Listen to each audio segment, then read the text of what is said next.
অনেকের মনে একটা প্রশ্ন জাগছে, আওয়ামী লীগ কি আগামী নির্বাচনে অংশগ্রহণ করতে পারবে কি পারবে না, বা আওয়ামী লীগ কি আগামী নির্বাচনে অংশগ্রহণ করা সম্ভব কিনা। তো সত্যি বলতে যে প্রধান নির্বাচন কমিশনারের অধীনে আগামী নির্বাচন অনুষ্ঠিত হওয়ার সম্ভাবনা আছে, তিনি আসলে কে? তিনি 1979 সালে স্বৈরাচার জিয়াউর রহমান কর্তৃক নিয়োগপ্রাপ্ত বিসিএস কর কমিশনের একজন কর্মকর্তা। এছাড়াও তার বাড়ি হচ্ছে জামাত অধ্যুষিত কক্সবাজারের কুতুবদিয়া। অনেকে প্রধান নির্বাচন কমিশনারের সাথে জামাতের সখ্যতার বিষয়ে কথা বলেন, আবার অনেকেই বলেন তার সাথে বিএনপির সখ্যতা। আসলে তার সাথে কার সখ্যতা সেটা সময় বলে দিবে। কিন্তু এই প্রধান নির্বাচন কমিশনার যে 1974 সালের আমেরিকার ফুড পলিটিক্স, ইউনুসের জোবরা প্রকল্প, এবং তিনি বর্তমানে যে নির্বাচন নিয়ে কনফ্লিক্ট অফ ইন্টারেস্ট নিয়ে এসেছেন, এতে কোনো সন্দেহ নেই। এসব কিছুই একটা সূত্রে গাঁথা। একটু লক্ষ্য করলেই দেখবেন যে নির্বাচন শব্দটাই বাংলাদেশে এখন একটা জাতীয় কৌতুকের নাম হয়ে গেছে। 1977 সালে জিয়াউর রহমান গণভোটের নামে এমন একটা কৌতুক সৃষ্টি করেছিলেন, হা না ভোটের। 1985 সালে এরশাদ তার ক্ষমতা টিকিয়ে রাখার জন্য এমন একটি হা না ভোট করেছেন। 1991 সালের 2রা জুলাই সেই স্বৈরাচারী জিয়ার দেখানো পথে বিএনপি আরেকটি গণভোটের আয়োজন করেছিল, সেটাও বাংলাদেশের মানুষ দেখেছে। তো সেই নির্বাচনে বিএনপি ভোট পেয়েছিল মাত্র 31%। তাদের নিজেদের উপরে নিজেদের কোনো আস্থা ছিল না। যাদের নিজেদের উপরে নিজেদের কোনো আস্থা নাই, যাদের জনগণের উপর বিশ্বাস নাই, তারাই বিভিন্ন সময় গণভোটের কথা বলে। আজকের ইউনূস সরকারও গণভোটের কথা এনিয়ে বিনিয়ে বলার চেষ্টা করছে। পৃথিবীর ইতিহাসের দিকে যদি তাকান, তাহলে আপনারা দেখবেন যে পৃথিবীর ইতিহাসে একজন ভয়ঙ্কর স্বৈরাচারী শাসক ছিল, যার নাম হচ্ছে Adolf Hitler. Mussolini, Adolf Hitler, এই নামগুলো হয়তো মানুষের জানা, কিন্তু তার সাথে নতুন করে আরেকটি নাম সংযোজন হয়েছে, সেটা হচ্ছে ফেসিস্ট ইউনূস। ইউনূসকে কেন ফেসিস্ট বলা হচ্ছে সেটা আপনারাই যাচাই করে নেবেন। আপনারা লক্ষ্য করছেন যে বাংলাদেশের গুটি কয়েকটি রাজনৈতিক দল, জামাত, এনসিপি, ইনকিলাব জিন্দালাসের মতো নামসর্বস্ব রাজনৈতিক দলগুলো হিটলারের যে নাৎসি বাহিনী, তারা যে পিয়ার পদ্ধতিতে নির্বাচন করেছিল, সে একই পিয়ার পদ্ধতিতে নির্বাচনের কথা বলছে এবং বাংলাদেশের মানুষকে অনেকটা বোধায় বানানোর চেষ্টা করছে। এটা যদি লক্ষ্য করেন যে কারা এই সমস্ত পিয়ার পদ্ধতির কথা বলছে, তাদের পেছনে অন্যতম একটা শক্তি হচ্ছে জামাতে ইসলাম। যে জামাতে ইসলাম 1970 সালের নির্বাচনে পাকিস্তানের সেনাবাহিনীর আশ্রিত রাজনৈতিক দল হয়েও সকল প্রকার সুযোগ সুবিধা নিয়েও বাংলাদেশে একটি আসনও পায় নাই। এই জামাতে ইসলাম হচ্ছে সেই রাজনৈতিক দল যারা সর্বশেষ 2008 সালের যে জাতীয় নির্বাচন হয়েছিল, সেখানে মাত্র দুইটি আসন পেয়েছে। এখনো বাংলাদেশের অধিকাংশ মানুষ মনে করেন বাংলাদেশের গ্রামগঞ্জের কৃষক, শ্রমিক যারা আছেন, তারা কখনো এই জামাতকে ভোট দিবেন না, কারণ জামাত মানে স্বাধীনতা বিরোধী। এটা বাংলাদেশের অধিকাংশ মানুষ জানে। অপর থেকে দিন থেকে যে ফুটতেছে যে বাচ্চা এনসিপি, যেটার রাজনৈতিক জন্ম হয়েছে শুক্রে 8 দিন হয় নাই, তারা এখন আবার পিয়ার পদ্ধতির কথা বলছে। তাদের সূত্র ধরে আরেকটা পাকিস্তানপন্থী রাজনৈতিক দল ইনকিলাব জিন্দালাস, তারাও একই সূত্রে কথা বলছে। তো এই যে তার নাম সর্বস্ব দলগুলো পিয়ার পদ্ধতিতে যে নির্বাচনের কথা বলছে, সেটাতে ইতিমধ্যে বিএনপি রাজনৈতিক দল হিসাবে তারা অস্বীকৃতি জানিয়েছে, তারা পিয়ার পদ্ধতিতে নির্বাচনে যাবে না। আওয়ামী লীগের তো এমন পাতানো নির্বাচনে যাওয়ার প্রশ্নই আসে না। হঠাৎ করে লক্ষ্য করছেন Amnesty International, Human Rights Watch, Fortify, Tech Global Institute সহ 6টি মানবাধিকার সংস্থা হঠাৎ করে আওয়ামী লীগের নিষেধাজ্ঞা উঠিয়ে নেওয়া এবং আওয়ামী লীগকে নির্বাচনে অংশগ্রহণ করতে দেওয়ার জন্য ইউনূস সরকারের কাছে একটি আবেদন জানিয়েছে। অতি আশ্চর্যের বিষয় হচ্ছে, এই যে হিউম্যান রাইটস ওয়াচ, যেটা বাংলাদেশে গত 14 মাসে যেভাবে মানুষকে হত্যা করা হয়েছে, ধর্ষণ করা হয়েছে, বাড়িঘর লুটপাট করা হয়েছে, সবকিছুতেই তারা অনেকটা নীরব ছিলেন। হঠাৎ কেন এই নিউ ইয়র্কের সদর দপ্তর উত্তপ্ত হয়ে গেল? হঠাৎ কেন আবার আলোচনায় চলে আসলেন ট্রাম্প, মোদি? এসব কিছুর কারণ কি আপনারা খোঁজার চেষ্টা করেছেন? এসব কিছুর কারণ যদি খোঁজার চেষ্টা করেন তাহলে দেখবেন যে এসবের পিছনে রয়েছে আরেকটি গভীর ষড়যন্ত্র। সেই ষড়যন্ত্রের কথা শেষের দিকে আলাপ করব। বাংলাদেশের নির্বাচনের ইতিহাসের দিকে যদি তাকান অথবা 1947 থেকে পাকিস্তান আমলে যে সমস্ত নির্বাচন হয়েছে সেগুলোর দিকেও যদি তাকান তাহলে আপনারা স্পষ্টভাবে দেখবেন বাংলাদেশের ইতিহাসে সবচেয়ে জনপ্রিয় রাজনৈতিক দল হচ্ছে বাংলাদেশ আওয়ামী লীগ, যাকে পাকিস্তানিরা হারাতে পারেনি। বাংলাদেশ সৃষ্টির পরে যদি আপনি দেখেন তাহলে আপনি দেখবেন এই আওয়ামী লীগকে হারানোর জন্য স্বাধীনতা বিরোধী সকল রাজনৈতিক দলকে একত্রিত হতে হয়েছে, তাদেরকে বিভিন্ন মিথ্যা প্রপাগান্ডার আশ্রয় নিতে হয়েছে। ভারতের দালাল ভারতের কাছে দেশ বিক্রি করে দিয়েছে, গোলামের চাকরি করেছে, দেশটা ভারত হয়ে যাবে, মসজিদে উলুধ্বনি বাজবে, এমন বিভিন্ন মিথ্যা প্রচারণা ছড়িয়ে তাদেরকে ক্ষমতায় আসতে হয়েছে। এটাই হচ্ছে বাংলাদেশের বাস্তবতা। আর যে সমস্ত ভণ্ডরা আজকাল বলছেন যে আওয়ামী লীগকে নির্বাচনে আসতে দিবেন না, আওয়ামী লীগকে কোনো নির্বাচনে অংশগ্রহণ করতে দিবেন না, আওয়ামী লীগ আগামীতে কোনো নির্বাচনে আসতে পারবে না, সেই ভণ্ডদের আমির শফিকুর রহমানের দিকে যদি তাকান তাহলে আপনি দেখবেন তিনি তার নিজের এলাকায় পর্যন্ত নির্বাচনে শোচনীয়ভাবে পরাজিত হয়েছেন এবং আজ পর্যন্ত তিনি কোনো নির্বাচনে জিততে পারেননি। তাহলে এই যে বিএনপি জামাতের এই যে রাজনৈতিক ভুতুড়ে দৌড়, এই দৌড়ের খেলায় আওয়ামী লীগ কেন আসবে? আপনারা অনেকেই জানেন ইউনূসের বন্ধু হচ্ছে জাতিসংঘের গুতেরেস। আপনারা অনেকেই জানেন ইউনূস হিলারি ক্লিনটনের মাধ্যমে বাংলাদেশের যে 21টি জেলা সংযোগকারী সেতু, সেই পদ্মা সেতুর প্রকল্পের অর্থায়ন বাতিল করেছিল ভুয়া দুর্নীতির তথ্য ছড়িয়ে। আপনারা অনেকেই জানেন যে জামায়াতের তুর্কি শাখার যে প্রধান, সে ফুলকার তুর্ক, তো সে মানবাধিকার সংস্থা হাই কমিশনের প্রধান। সে বিভিন্নভাবে আরেকটা নতুন এজেন্ডা নিয়ে ঢুকেছে।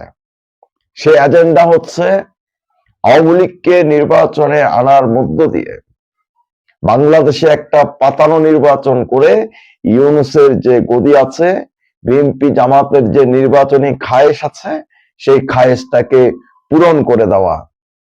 আপনাদের কি এই ভদ্রলোকের কথা মনে আছে যে ফলকার তুর্ক, যিনি নিজের মুখে স্বীকার করেছিলেন যে বাংলাদেশের যে সেনাবাহিনী আছে, তাদের শান্তিরক্ষী যে মিশন আছে, সেখানে তাদের অংশগ্রহণ বন্ধ করার হুমকি দিয়ে ইউনূসের যে মেটিকুলাস ডিজাইন হয়েছিল, সেই মেটিকুলাস ডিজাইনের অংশ ছিলেন এই ফলকার তুর্ক।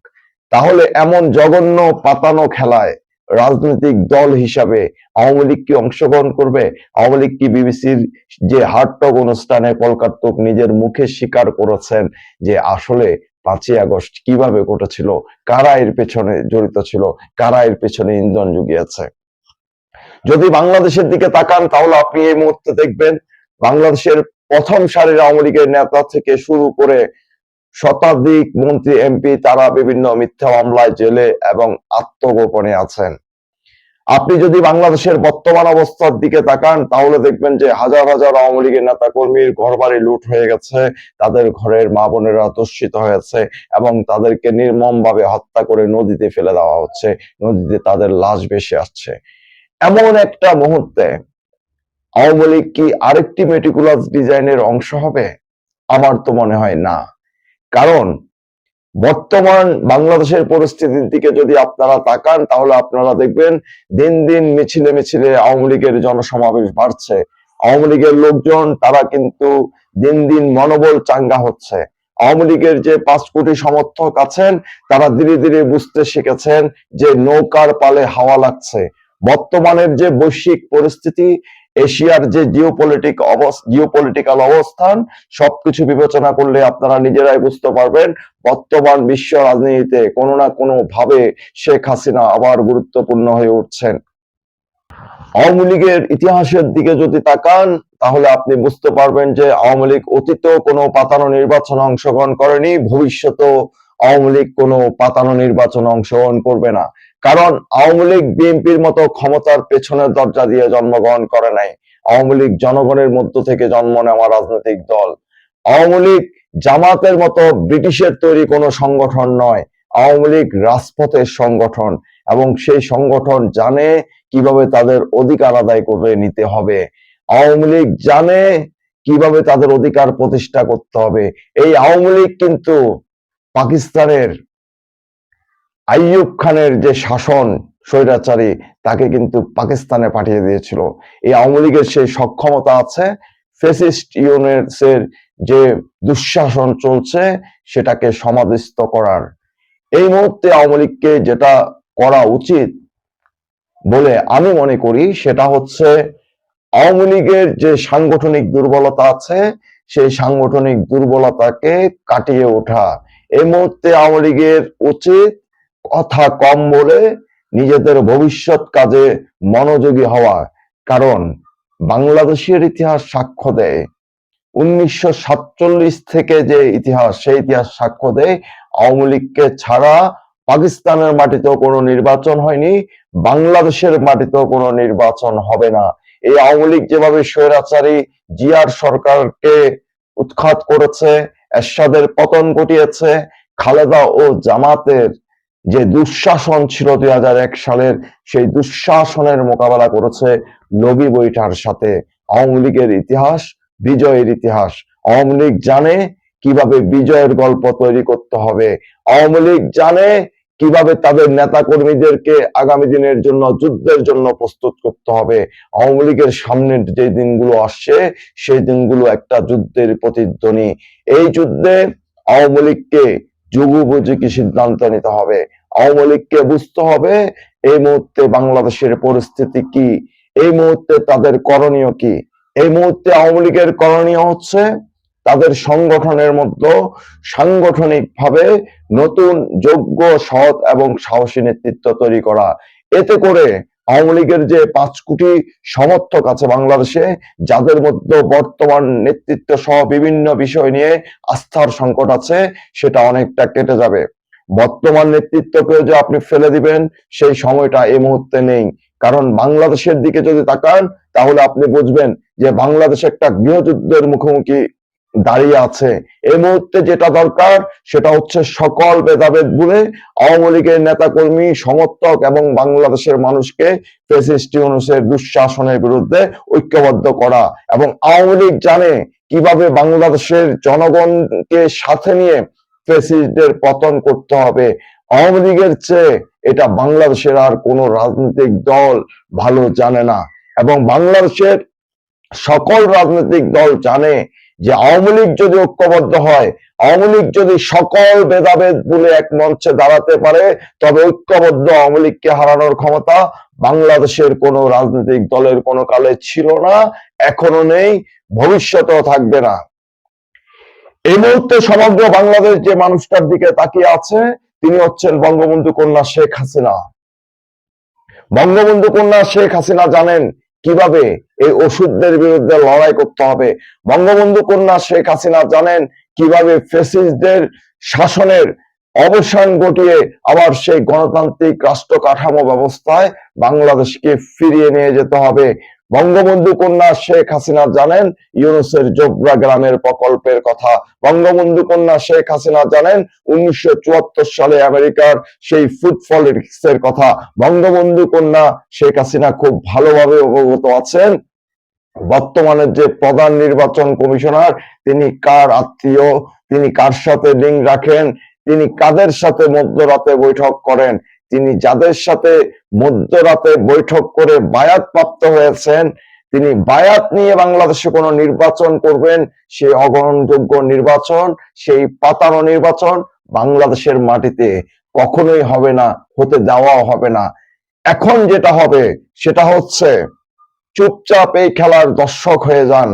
আপনারা যদি দর্শক হতে পারেন, আপনারা যদি এই মুহূর্তে সঠিকভাবে মেটিকুলাসলি ডিজাইনের বিরুদ্ধে দ্য গ্র্যান্ড ডিজাইন তৈরি করতে পারেন, কারণ এই বাংলাদেশ এখন যে জায়গায় দাঁড়িয়ে আছে সেটা শুধু একটা নির্বাচন নয়, এই বাংলাদেশ এমন একটা জায়গায় দাঁড়িয়ে আছে যেখানে ফ্যাসিস্ট ইউনূস বাংলাদেশের চট্টগ্রাম বন্দরকে বিক্রি করে দিয়েছেন আমেরিকার কাছে, যেখানে ফ্যাসিস্ট ইউনূস বাংলাদেশের স্বাধীনতা ও সার্বভৌমত্বকে হুমকির মুখে ফেলে দিয়েছেন। আজকে বাংলাদেশ এক জটিল ভাইরাসের মুখোমুখি হয়েছে। সেই ভাইরাসের নাম ইউনুস ভাইরাস।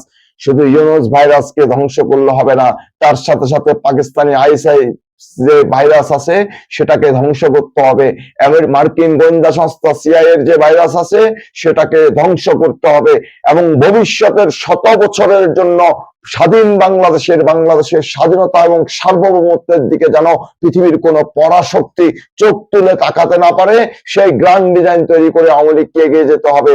আমার বিশ্বাস শেখ হাসিনা, যিনি জীবনের ঝুঁকি নিয়ে বারবার বাংলাদেশে ফিরে এসেছেন, তাকে 1981 সালে স্বৈরাচারী জিয়া সরকার বলেছিল, যদি বাংলাদেশে আসো তবে মেরে ফেলে দেওয়া হবে বিমানবন্দরে। জননেত্রী শেখ হাসিনা সেই ভয়কে অসীম সাহসে বাংলাদেশে ফিরে এসেছিলেন জীবনের ঝুঁকি নিয়ে। আপনি যদি দেখেন তাহলে আপনি দেখবেন 1/11 এর সময় শেখ হাসিনা যখন দেশের বাইরে ছিলেন তখন তাকে মিথ্যে মামলা দিয়ে ফাঁসানোর চেষ্টা করা হয়েছিল। বলা হয়েছিল যদি বাংলাদেশে আসো তবে জেলখানায় ভরে দেওয়া হবে। শেখ হাসিনা ফিরে এসেছিলেন, জেলে গিয়েছিলেন এবং সেই কারাগার থেকে মুক্ত হয়ে তিনি একটি নতুন বাংলাদেশের স্বপ্ন দেখিয়েছিলেন, যে বাংলাদেশ গত 16 বছরে এশিয়ার রাইজিং টাইগারে পরিণত হয়ে গেছে। শেখ হাসিনা যে উন্নয়ন করেছেন সেই উন্নয়নের সুবিধাভোগী বাংলাদেশের 17 কোটি মানুষ। শুধু যে 14 লক্ষ গৃহহীন মানুষ ঘর পেয়েছে শুধু তাই নয়, বাংলাদেশের গ্রামগঞ্জে রাস্তাঘাট থেকে শুরু করে শিক্ষা প্রতিষ্ঠান থেকে শুরু করে আজকে বাংলাদেশে আপনি যাই কিছু দেখতে পান এই সবকিছু শেখ হাসিনা তৈরি করে দিয়ে গেছেন। শেখ হাসিনার আগেও অতীতে অনেক সরকার ক্ষমতায় ছিলেন, মুখে বড় বড় কথা বলেছেন, কিন্তু একটা উন্নয়ন কাজ মানুষের চোখে লাগে এমন একটা কিছু তারা কখনো করতে পারেন নাই। তারা যেটা করেছিলেন সেটা হচ্ছে দুর্নীতিতে পরপর 5 বার বিশ্ব চ্যাম্পিয়ন হয়েছেন। সেই দুর্নীতিতে যারা বিশ্ব চ্যাম্পিয়ন হয়েছেন তাদেরকে কিভাবে মোকাবেলা করতে হবে, সেই স্বাধীনতা বিরোধী রাজাকার আলবদর আল শামস জামাতে ইসলামকে কিভাবে মোকাবেলা করতে হবে সেটা আওয়ামী লীগ 1971 সালে শিখেছে। আওয়ামী লীগকে এখন যেটা করতে হবে সেটা হচ্ছে বাংলাদেশের সাথে একটি সঠিক সাহসী সিদ্ধান্ত নিতে হবে, এমন একটি সিদ্ধান্ত নিতে হবে যে সিদ্ধান্তের মাধ্যমে এই বাংলাদেশের দিকে অদূর ভবিষ্যতে আর কোনো পরাশক্তি, আর কোনো মেটিকুলাস ডিজাইন, আর কোনো ডিপ স্টেটের ষড়যন্ত্র এই বাংলাদেশে চলবে না। ধন্যবাদ সবাইকে, ভালো থাকবেন।